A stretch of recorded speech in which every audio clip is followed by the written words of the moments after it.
सुबह की पहली चाय हो या शाम की बैठक, हर पल को खास बनाती है गुडरिक चाय। चाय माने गुडरिक।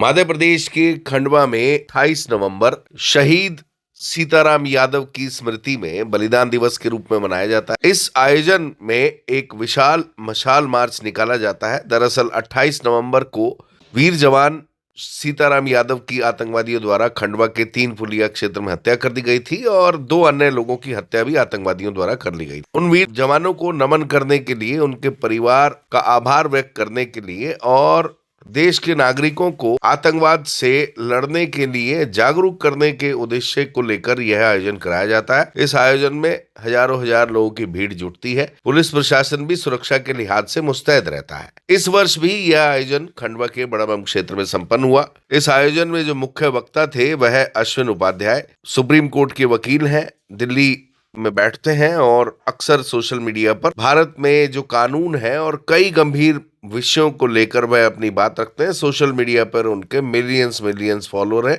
और बहुत ध्यान से लोग उनकी बात सुनते हैं। वह कल इस कार्यक्रम में उपस्थित थे। समीर कुलकर्णी, जो मालेगांव बम धमाका था उसमें दोष मुक्त समीर कुलकर्णी को कर दिया गया था और वह भी इस आयोजन में आए थे। उन्होंने भी अपनी बात रखी। और इसके अलावा गौतम खट्टर, जो प्रखर वक्ता है, सनातन और अन्य कई विषयों को लेकर बहुत मजबूती से बोलते, उन्होंने भी अपनी बात रखी। अगर आप उसकी डिग्री देखेंगे तो आप हैरान हो जाएंगे।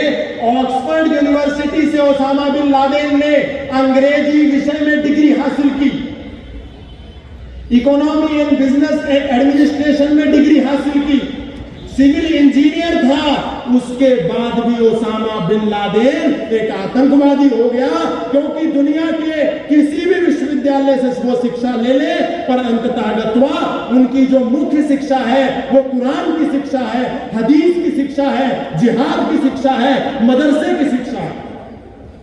इसलिए अगर इलाज करना है, जैसे अश्विनी जी हमेशा बोलते हैं, तो डॉक्टर बदलने से बीमारी का इलाज नहीं होता, दवा बदलने से बीमारी का इलाज होता है। अगर आतंकवाद को खत्म करना है तो आप इनको ऑक्सफोर्ड में पढ़ा दो, कैम्ब्रिज में पढ़ा दो, स्टैनफोर्ड में पढ़ा दो, हार्वर्ड में पढ़ा दो, किसी भी देश विदेश के बड़े से बड़े शिक्षा व्यवस्था में पढ़ा दो। किसी भी जिहादी को बीटेक करा दो, एमटेक करा दो, एमबीबीएस करा दो, एमडी करा दो, बीए करा दो, एमबीए करा दो, बीबीए करा दो, बीएफए करा दो, लेकिन जब तक उसको मदरसे में पढ़ने से नहीं रोका जाएगा तब तक ऐसे ओसामा बिन लादेन इस धरती में पैदा होते रहेंगे। इसलिए इनका एक ही इलाज है कि मदरसे शिक्षा व्यवस्था को भारत में बंद करना होगा, प्रतिबंध करना होगा। बोले भारत माता की, भारत माता की। आपको एक सेकंड भाई, मेरी तो सुनो। आपको बोलना है कानून मंत्री अश्विनी कुमार, ठीक है? बोलिए जन जन की हो यही पुकार, जन जन की हो यही पुकार, जन जन की हो यही पुकार। वही बच्चा रोता है तो माँ कहती है बेटा चुप हो जा, नहीं तो ये तो अक्सर आ जाएगा। उसी प्रकार जब बड़े बम की धरती से, खंडवा की इस पावन भूमि से आपकी आवाज में आवाज मिलाकर यहाँ राष्ट्रभक्त जब ललकारेगा तो आतंकियों की माँ कहेगी बेटा आतंक के लिए बाहर मत निकलना वरना राष्ट्रभक्त आ जाएगा। और गुरुद्वारे ही क्यों, मंदिर क्यों नहीं, मठ क्यों नहीं, पुजारी क्यों नहीं, कथावाचक क्यों नहीं, मंडलेश्वर क्यों नहीं, महामंडलेश्वर क्यों नहीं, राम कथावाचक क्यों नहीं, भगवत कथावाचक क्यों नहीं, शंकराचार्य क्यों नहीं? अरे अगर इस देश को सुरक्षित बनाना है तो आपके पास दो ही तरीका, आगे से कोई एक भी व्यक्ति कन्वर्ट न हो और जो कन्वर्ट हो गए हैं उनको वापस लाइए। आज अगर मान लीजिए आपके घर का एक व्यक्ति आपका बेटा, आपका भाई परिवार से बिछड़ गया, कुंभ में बिछड़ गया, मेले में बिछड़ गया, घर से बिछड़ गया, प्यार से बिछड़ गया, गुस्से में बिछड़ गया, नाराज होकर चला गया, किसी भी कारण से आपके घर से दूर हो गया, तो आप क्या करते हैं? थाने में शिकायत करते हैं। थाने की क्या ड्यूटी है? उसको ढूंढना। आप खुद भी ढूंढते हैं, आपके रिश्तेदार भी ढूंढते हैं, आपके नातेदार भी ढूंढते हैं और सरकार भी ढूंढती है। थाना का मतलब सरकार, थाना का मतलब शासन। क्या वर्तमान परिस्थितियों में राज्य सरकारें घर वापसी के लिए कोई अभियान चला रही है? क्या जोर से बोलिए जरा। क्या वर्तमान परिस्थितियों में राज्य सरकारें धर्मांतरण के लिए रोकने के लिए कोई अभियान चला रही है क्या? बीमारी जैसे आती है वैसे ही जाती है। अगर आपको मोटापा हुआ है तो मोटापा तभी ठीक होगा जब व्रत करना शुरू कर देंगे। अगर अधिक भोजन के कारण मोटापा हुआ तो भोजन छोड़ने पे ही मोटापा ठीक होगा। धर्मांतरण कैसे हुआ था? जोर से बोलिए। किसने कराया? अकबर ने, बाबर ने, हुमायूं ने, तुगलक ने, ऐबक ने। ये बाबर, हुमायूं, तुगलक, गजनी, गौरी, खिलजी, ऐबक कौन थे? शासक। तो धर्मांतरण किसके कारण, किसने करवाया? शासकों ने। तो घर वापसी भी किसको कराना पड़ेगा? जोर से बोलिए जरा। सीधी सी बात है। बीमारी जिधर से आती है उधर से ही जाती है, जैसे आती है वैसे ही जाती है।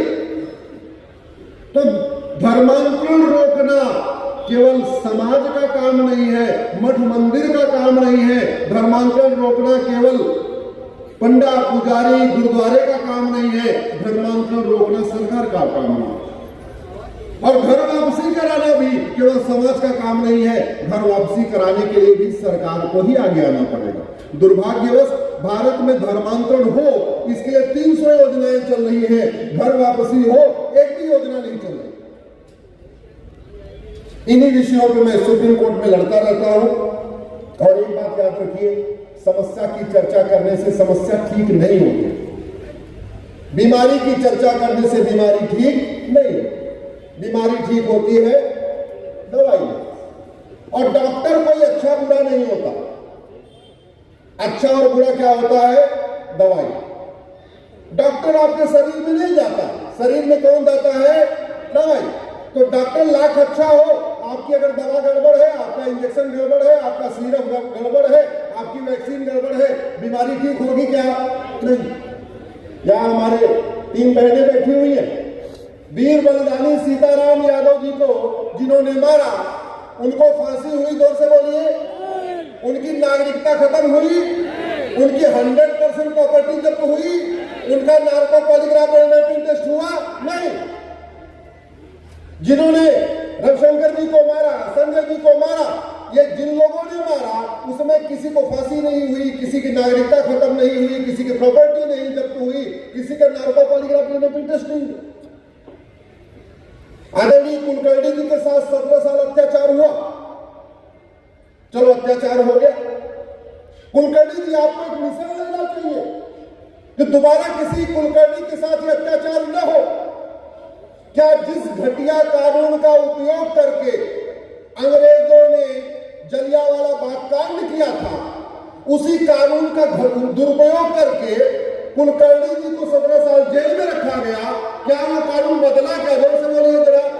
हाँ, डॉक्टर बदल रहे हैं, दवाई नहीं बदल रही है। और जब तक दवाई नहीं बदलेगी कोई बीमारी ठीक नहीं हो सकती। डॉक्टर बदलने से बीमारी ठीक नहीं होती, याद रखिएगा। बीमारी ठीक होती है दवाई बदलने से, बीमारी ठीक होती है सिस्टम बदलने से, बीमारी ठीक होती है जब पुलिस व्यवस्था बदलती है, प्रशासनिक व्यवस्था बदलती है, न्यायिक व्यवस्था बदलती है, शिक्षा व्यवस्था बदलती है। जो समस्याएं भारत में है ये चीन में है क्या? जोर से बोलिए जरा। क्या चीन का प्रधानमंत्री हमारे प्रधानमंत्री से ज्यादा मेहनती है? क्या चीन का प्रधानमंत्री हमारे प्रधानमंत्री से ज्यादा ईमानदार है? क्या चीन का प्रधानमंत्री हमारे प्रधानमंत्री से ज्यादा राष्ट्रवादी है? नहीं। तो वहां आरडीएक्स क्यों नहीं पकड़ा जाता? वहां बम विस्फोट क्यों नहीं होता? वहां जिहाद क्यों नहीं होता, वहां पत्थरबाजी क्यों नहीं होती, चीन में लव जिहाद क्यों नहीं होता, चीन में लैंड जिहाद क्यों नहीं होता, चीन में धर्मांतरण क्यों नहीं होता, चीन में घुसपैठ क्यों नहीं होती, चीन में जनसंख्या विस्फोट क्यों नहीं होता? है किसी के चीन में हिम्मत जो 12-14 बच्चे पैदा कर दे? नहीं। मैं पहले भी कह रहा हूं, डॉक्टर बदलने से बीमारी ठीक नहीं होगी, इस गलतफहमी को दूर कर दीजिए। बीमारी ठीक होगी दवाई बदलने से। भारत की कोई भी समस्या लाइलाज नहीं है, भारत की कोई भी समस्या विश्वव्यापी नहीं है। जो समस्याएं भारत में है, इसमें से 90% समस्या चीन में नहीं है। जो समस्याएं भारत में है, इसमें से 90% सिंगापुर में नहीं है। जो समस्याएं भारत में है, इसमें से 90% जापान में नहीं है। तो सवाल यह बनता है, राम का देश भारत, कृष्ण का देश भारत, भगवान बुद्ध का देश भारत, भगवान महावीर का देश भारत, गौतम बुद्ध का देश भारत, शिवाजी महाराज का देश भारत, राणा प्रताप का देश भारत, गुरु तेग बहादुर का देश भारत, गुरु गोविंद सिंह का देश भारत, स्वामी विवेकानंद का देश भारत, महापुरुषों का देश भारत, महावीरों का देश भारत। तो इतनी समस्याएं भारत में क्यों है? चीन में तो किसी देवी देवता ने जन्म नहीं लिया, सिंगापुर में किसी देवी देवता ने जन्म नहीं लिया, जापान में किसी देवी देवता ने जन्म नहीं लिया। फिर वो देश सुरक्षित क्यों है और हमारा देश असुरक्षित क्यों है? क्योंकि उन देशों ने राम मंदिर भले नहीं बनाया, लेकिन राम नीति लागू किया, और राम नीति है भय बिन होय न प्रिय। उन्होंने कृष्ण भगवान का मंदिर नहीं बनाया, लेकिन कृष्ण भगवत गीता को पढ़ा और कृष्ण नीति लागू किया, सठे साठम समाचार। चीन, जापान, सिंगापुर को हिंदी आती हो चाहे नहीं आती हो, लेकिन उन्होंने हमारी पूर्वजों की बात को समझ लिया, लोहा लोहे को काटता है। और उन्होंने इन्हीं सिद्धांतों को अपनी व्यवस्था में इंप्लीमेंट कर दिया। नतीजा देखिए, वो सुरक्षित हैं, आराम से हो रहे, और यहां हमें कार्यक्रम करने के लिए कम से कम 100 पुलिस लगानी पड़ रही। लगे हुए मैं तो देख रहा था, इधर गया तो भी लगे, इधर गया तो भी लगे, इधर गया तो भी लगे। क्यों? अरे हम तो नियम कानून की बात कर रहे हैं। हम तो Monday to Friday Supreme Court में रहते हैं, सैटरडे संडे बाहर निकलते। हम तो संविधान की बात कर रहे हैं। मुझे एक चीज बताइए, जब देश का विभाजन मजहब के आधार पे हो गया, तो मजहब के आधार पर नियम कानून चलना चाहिए क्या? जोर से बोलिए, आवाज ऐसे नहीं आ रही है। एमपी का गेहूं गौतम जी ने बताया बड़ा फेमस है, एमपी की आवाज भी फेमस होनी चाहिए। जब भारत का विभाजन मजहब के आधार पे हो गया, तो मजहब के आधार पे नियम कानून चलना चाहिए क्या? मजहब के आधार पे वक्फ बोर्ड, वक्फ ट्रिब्यूनल चलना चाहिए क्या? मजहब के आधार पे माइनॉरिटी कमीशन और माइनॉरिटी अफेयर मिनिस्ट्री चलनी चाहिए क्या? मजहब के आधार पे लोन और वजीफा चलना चाहिए क्या? मजहब के आधार पे मदरसा और मिशनरी स्कूल चलना चाहिए क्या? जब देश का विभाजन मजहब के आधार पे हो गया, तो ये 1992 का घटिया माइनॉरिटी कमीशन एक्ट कब खत्म होगा? इसके लिए आपको बोलना चाहिए कि नहीं? आवाज उठाइए, बोलना चाहिए। एक बात याद रखिए, मैं शॉर्ट में बताता हूं, जब तक अंग्रेजों का एक भी कानून भारत में है, और जब तक कांग्रेस के द्वारा बनाए गए वो 50 घटिया कानून, जिसको मैं सुप्रीम कोर्ट में चैलेंज कर चुका हूं, वो घटिया कानून भारत में है, भारत सुरक्षित नहीं हो सकता। देश को सुरक्षित करना है, 100% अंग्रेजी कानूनों को खत्म करना पड़ेगा। मैं धन्यवाद दूंगा प्रधानमंत्री जी को, लगभग 1,500 कानून खत्म हो गए हैं, लेकिन 250 कानून अंग्रेजी आज भी चल रहे हैं, और लगभग 50 कांग्रेसी कानून चल रहे हैं जो 1950 के बाद बनाए गए। जैसे मजहब के आधार पर सारी योजनाओं को चलाने के लिए 1992 में बना माइनॉरिटी कमीशन एक्ट। हम काशी, मथुरा, भद्रकाली, भोजशाला को वापस न ले पाए, ये 1991 में बना प्लेस ऑफ वर्शिप एक्ट। हम बाबर, हुमायूं, तुगलक, गजनी, गोरी का नामो निशान न मिटा पाए, ये 1958 में बना एंशिएंट मॉन्यूमेंट एक्ट। हमारा हमारा योग आयुर्वेद नेचुरोपैथी खत्म हो जाए, उसके लिए बना 1954 में ड्रग एंड मैजिक एक्ट। ऐसे 50 घटिया कानून हैं जो हमें बर्बाद करने के लिए बने हुए हैं। तो जब तक कांग्रेस के द्वारा कानून खत्म नहीं होंगे तब तक देश सुरक्षित नहीं होगा। समीर कुलकर्णी जी बहुत अच्छा कर रहे हैं, जन जागरण कर रहे हैं, कांग्रेस के बारे में बता रहे हैं, लेकिन कांग्रेस के बारे में बताने से केवल राजनीतिक लाभ होगा, राष्ट्र को रत्ती भर लाभ नहीं होगा। कांग्रेस के बारे में, कांग्रेस की पोल खोल करने से केवल और केवल राजनीतिक लाभ होगा।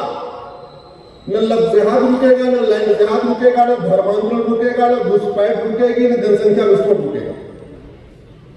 केवल और राजनीतिक लाभ होगा। राष्ट्र को सुरक्षित करना है, उन समस्याओं को रोकना पड़ेगा। हम लोग सेमिनार और कॉन्क्लेव करने के मामले में तो वर्ल्ड नंबर 1 है, विश्वगुरु है। दुनिया में सब जगह सेमिनार भारत में, दुनिया में सब जगह कॉन्क्लेव भारत में, दुनिया में सब जगह धरना भारत में, दुनिया में सब जगह प्रदर्शन भारत में, दुनिया में सब जगह प्रेस कॉन्फ्रेंस भारत में, सब कुछ होता है। हम वीर सावरकर जी का हर साल मनाते हैं, लेकिन वीर सावरकर जी का सपना कैसे साकार होगा उस पर चर्चा ही नहीं करते। हम गुरु गोलवलकर जी की जयंती मनाते हैं, पुण्यतिथि मनाते हैं। गुरु गोलवलकर जी चाहते क्या थे, उनका सपना कैसे साकार होगा, उसके लिए क्या टाइमलाइन है, उसके लिए क्या स्टेप है, स्टेप 1, स्टेप 2, स्टेप 3, स्टेप 4 ना। जैसे गुरु तेग बहादुर जी के बारे में हो रहा है, बस बताया जा रहा है कि उन्होंने,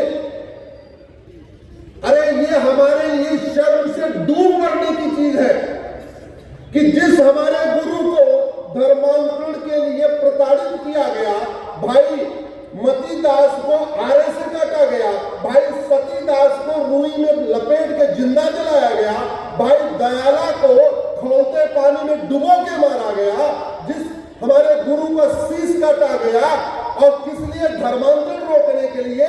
वो धर्मांतरण आज भी हो रहा है। ये शर्म से डूबने की बात है, ये डूब मरने की बात है।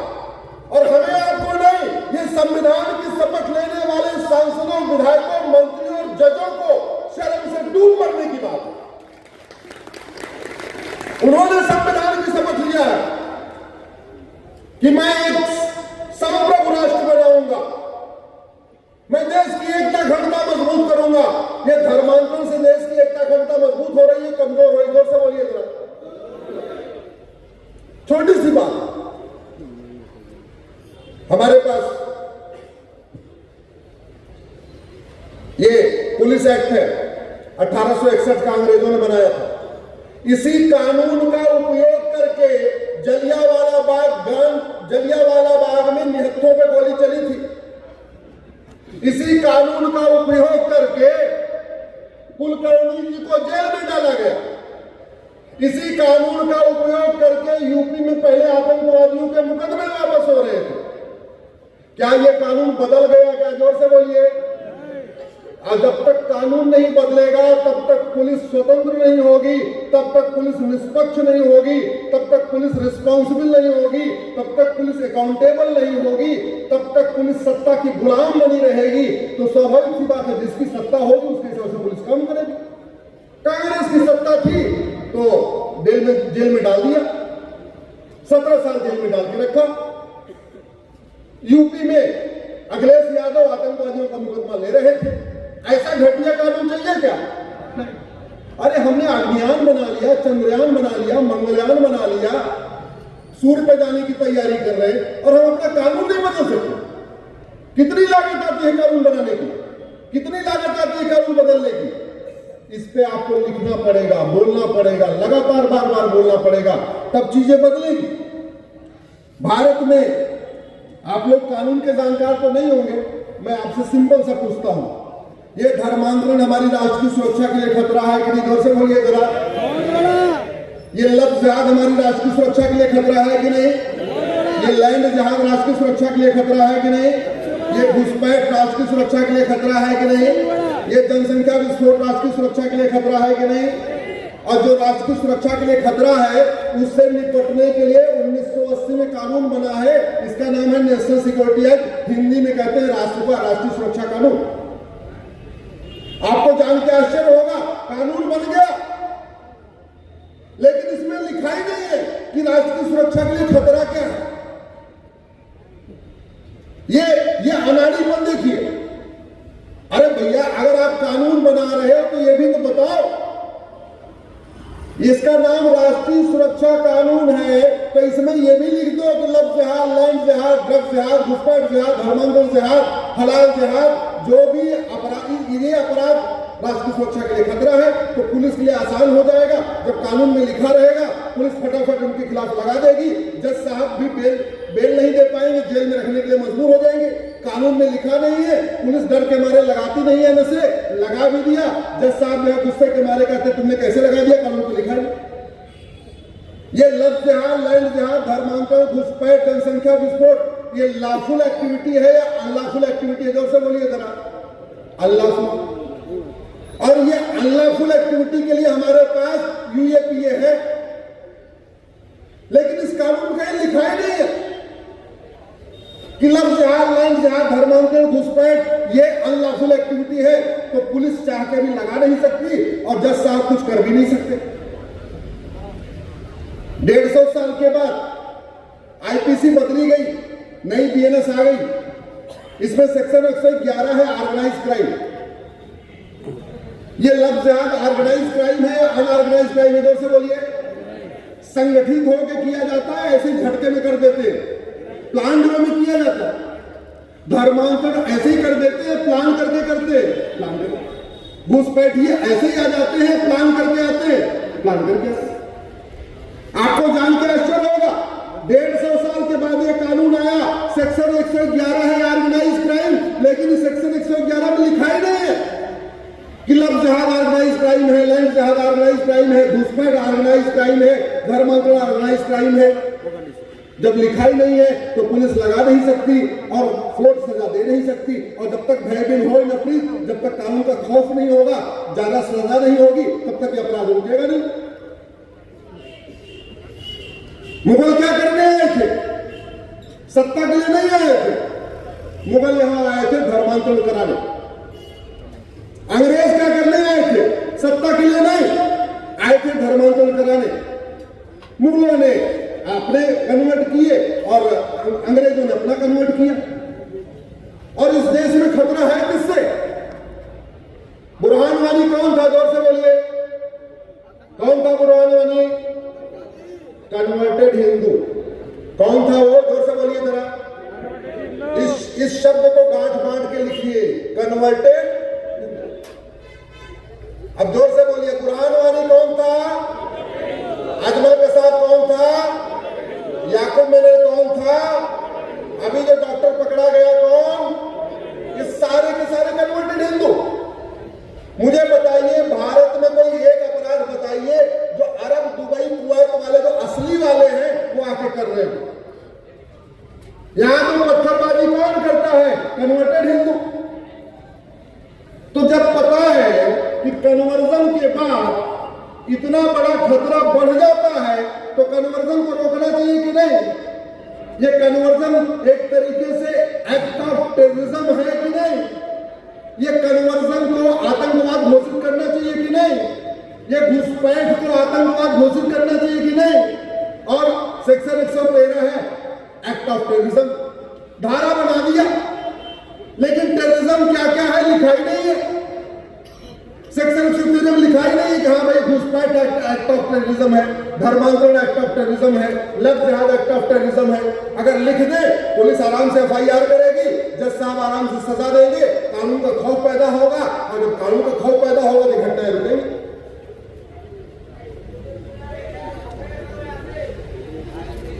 सेक्शन 147 वेजिंग वॉर, ये लव जिहाद, लैंड जिहाद, धर्मांतरण, घुसपैठ वेजिंग वॉर है, लेकिन लिखा नहीं है तो लगा ही नहीं सकते। सेक्शन 152 हमारी संप्रभुता के लिए जो खतरा है, 152 हमने लिखा नहीं, हमारी संप्रभुता के लिए क्या क्या खतरा है। तो जब तक नियम कानून नहीं बदलेगा, जब तक कठोर कानून नहीं होगा, तब तक इनको सजा नहीं मिलेगी, और जब तक सजा नहीं मिलेगी तब तक भय नहीं पैदा होगा। भारत और चीन में केवल इतना ही अंतर है कि भारत का कानून घटिया है, न्यायिक व्यवस्था सड़ी हुई है, यहाँ तारीख पे तारीख चलती है, यहाँ झूठ बोलना अपराध नहीं है, यहाँ झूठ बोलना फ्रीडम ऑफ स्पीच कहलाता है, यहाँ पे मानव और दानव के बीच में अंतर स्पष्ट नहीं किया गया, यहाँ धर्म और मजहब के अंतर नहीं स्पष्ट किया गया, इसलिए समस्याएं ज्यों की त्यों है। मुझे लगता है समय काफी हो चुका है, 11:15 हो गए हैं, हमारे बच्चों को सोना होगा, कल स्कूल जाना होगा। नहीं, कल तो संडे है क्या? हमें इसलिए नहीं पता, मैं 3 दिन से घर से निकला हुआ। पहले हरदोई कार्यक्रम था, फिर प्रयाग था और सीधे में खंडवा आया, इसलिए मैं सफर को ध्यान नहीं आ रहा कि वो संडे है या मंडे है। मैं केवल इतना कहना चाह रहा था कि अब सरकार इसको अपना दायित्व समझे। हमारे देश में विकास बहुत होता है, जानते हैं क्यों? क्योंकि विकास से वोट और नोट मिलता है। कड़वा कड़वा से सुनना पसंद है? जहां से सड़क जाएगी वहां के लोग वोट देंगे, और जो सड़क बनाने वाला ठेकेदार है वो क्या देगा? वोट। जहां हॉस्पिटल बनेगी वहां के लोग वोट देंगे, और जो हॉस्पिटल का ठेकेदार वो क्या देगा? नोट। तो जो वोट और नोट, क्योंकि विकास से वोट आता है और नोट आता है, तो विकास खूब होता है। कोई सरकार हो विकास खूब करती है, दिल खोल कर बजट एलोकेट किया जाता है, मोटा मोटा जितने का बजट होता है उसका 20% बैक टू पवेलियन आ जाता है, जहां से गया वहीं वापस घूम के आ जाता है, इधर से गया था उधर आ जाता है। तो विकास होता है जहां लागत लगती है। क्यों? क्योंकि वोट भी मिलता है और नोट भी मिलता है। हाईवे बनेगा, वोट और नोट, एक्सप्रेसवे से वोट और नोट, सड़क बनाने से वोट और नोट, हॉस्पिटल बनाने से वोट और नोट, हॉस्पिटल बनाने से वोट और नोट। भाई जिसका भी टेंडर होगा उसका नोट वापस आएगा, और जिस विभाग का मंत्री होगा उसके पास जाएगा, अलग बात है। सचिव लेगा, मंत्री लेगा, इसमें ज्यादा मेरी जानकारी नहीं, आप लोगों को ज्यादा जानकारी होगी खंडवा वालों को। लेकिन ये घटिया कानूनों को बदलने में कोई पैसा लगेगा क्या? जोर से बोलिए जरा। पुलिस व्यवस्था को बढ़िया इंडिपेंडेंट बनाने में कोई पैसा लगेगा? जुडिशियल सिस्टम ठीक करने में कोई पैसा लगेगा? झूठी शिकायत को अपराध घोषित करने में कोई पैसा लगेगा? झूठी गवाही को अपराध घोषित करने में कोई पैसा लगेगा? झूठी एफआईआर करने पे कोई पैसा लगेगा? जस्टिस विद इन ईयर लागू करने पे कोई पैसा लगेगा? नहीं। तो जो काम बिना पैसा वाला वो नहीं होता। क्यों? क्योंकि जिसमें पैसा नहीं है उसमें 20% आएगा ही नहीं। जब आएगा नहीं तो होगा नहीं, क्योंकि ये सिस्टम बदलने में ना वोट आ रहा है ना नोट आ रहा है, ना आप लोग डिमांड कर रहे हो। एक बार आप जनता डिमांड करे, युवा डिमांड करे, फिर भी थोड़ा बदले। सरकारी स्कूल बदहाल, सरकारी हॉस्पिटल बदहाल, सब कुछ बदहाल। समय हो गया इसलिए ज्यादा बात नहीं करूंगा। तो मेरा आप लोगों से आग्रह है, सोशल मीडिया का उपयोग राष्ट्रहित में करिए, सोशल मीडिया को नेशनल मीडिया बनाइए। अपने पर्सनल यूज के लिए तो करिए, लेकिन कम से कम फेसबुक पे 5-5 हजार फ्रेंड बनाइए, सही बातों को लिखना शुरू करिए।